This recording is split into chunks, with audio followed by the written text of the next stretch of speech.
तो हेलो दोस्तों, कैसे हैं आप। आशा करता हूँ आप मस्त और स्वस्थ होंगे।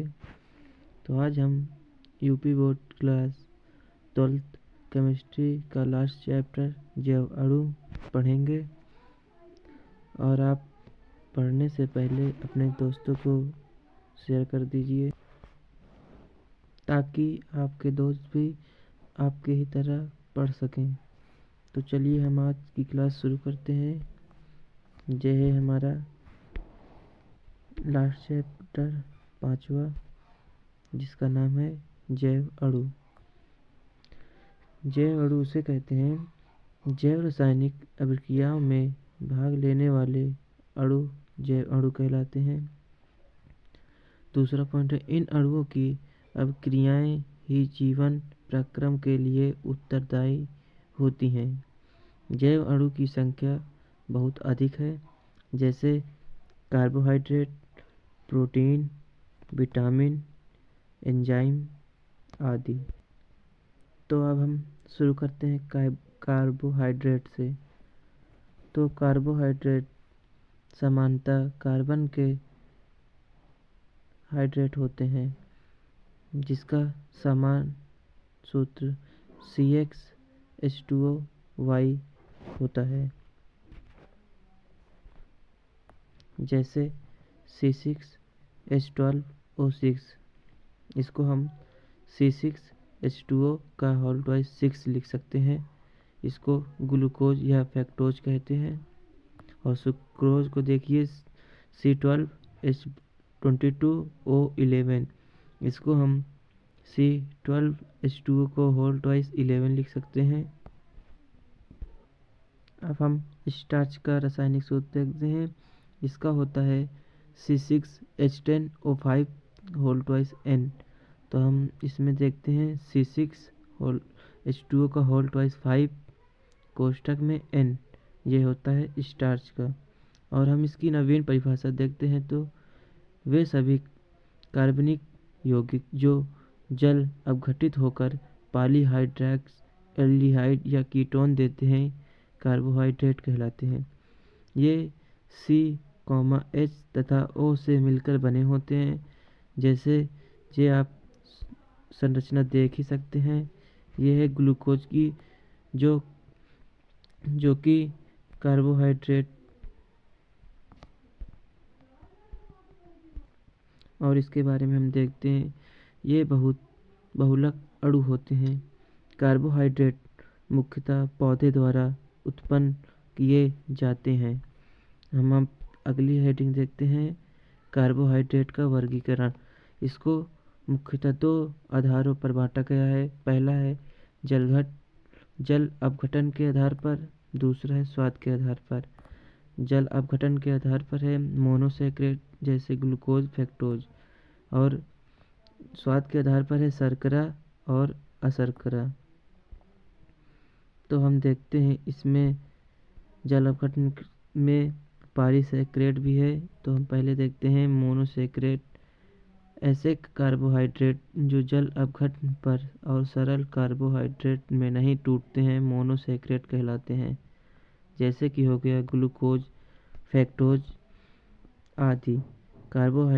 कार्बोनिल समूह CO की प्रकृति के आधार पर ये 2 प्रकार के होते हैं।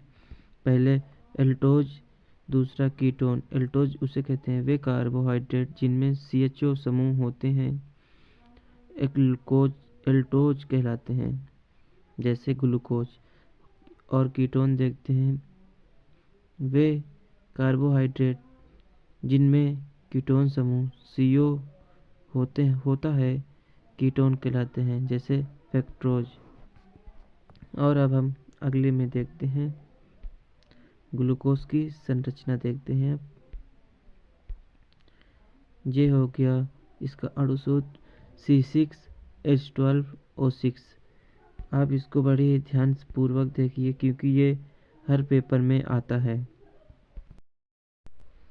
ये ग्लूकोज की संरचना है। इसको आप बहुत ही ये इम्पोर्टेंट है। इसको आप 1 से 2 बार बनाकर देख लीजिएगा। यह है फ्रक्टोज का C6H12O6। ये भी महत्वपूर्ण है। और हम देखते हैं डीएल संरचना या डीएल विन्यास। इसके बारे में हम पढ़ते हैं कार्बोहाइड्रेट या शर्करा जब भी लिखे जाते हैं तो उनके नाम के आगे डी अथवा एल का प्रयोग किया जाता है। इसे डी अथवा एल विन्यास कहते हैं।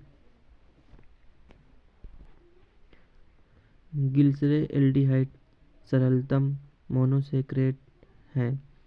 इसके दो प्रकार समावयवी होते हैं। ग्लिसरॉल एल्डिहाइड के दो विन्यास को डीएल विन्यास माना जाता है।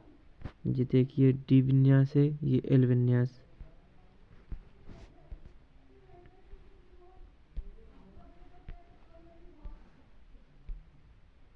ग्लूकोज या डेक्सट्रोज अणुसूत्र इसका होता है C6H12O6। ग्लूकोज सबसे प्रमुख मोनोसेक्राइड है। यह मुख्य रूप से पके हुए अंगूर तथा अन्य मीठे फलों में पाया जाता है। इसे अंगूर की शक्कर भी कहते हैं। रक्त में 0.3% के लगभग ग्लूकोज होता है। इसको बनाने की विधि पहला है सुक्रोज से। सुक्रोज को तनु HCl या H2SO4 के साथ एल्कोहलिक विलयन में क्वथन करने पर ग्लूकोज तथा फ्रक्टोज प्राप्त होते हैं। यह है सुक्रोज। और इसको H2O के साथ H+ देते हैं तो ग्लूकोज प्लस फ्रक्टोज का निर्माण होता है। दूसरा देखते हैं स्टार्च से। औद्योगिक स्तर पर ग्लूकोज को स्टार्च के जल अपघटन द्वारा बनाया जाता है। ये हो गया स्टार्च। ये हो गया H2O। इसको हीट करने पर ये ग्लूकोज बनेगा। इसके भौतिक गुण देखते हैं। यह गंधहीन, स्वाद में मीठा तथा सफ़ेद क्रिस्टलीय ठोस है। इसमें क्रिस्टलन जल का अणु होता है। इसका गलनांक 90 डिग्री सेल्सियस होता है। यह जल में विलय होता है। इसका देखते हैं रासायनिक गुण। ब्रोमीन जल से अभिक्रिया ग्लूकोज ब्रोमीन जल से ऑक्सीकृत होकर ग्लूकीन अम्ल देते हैं।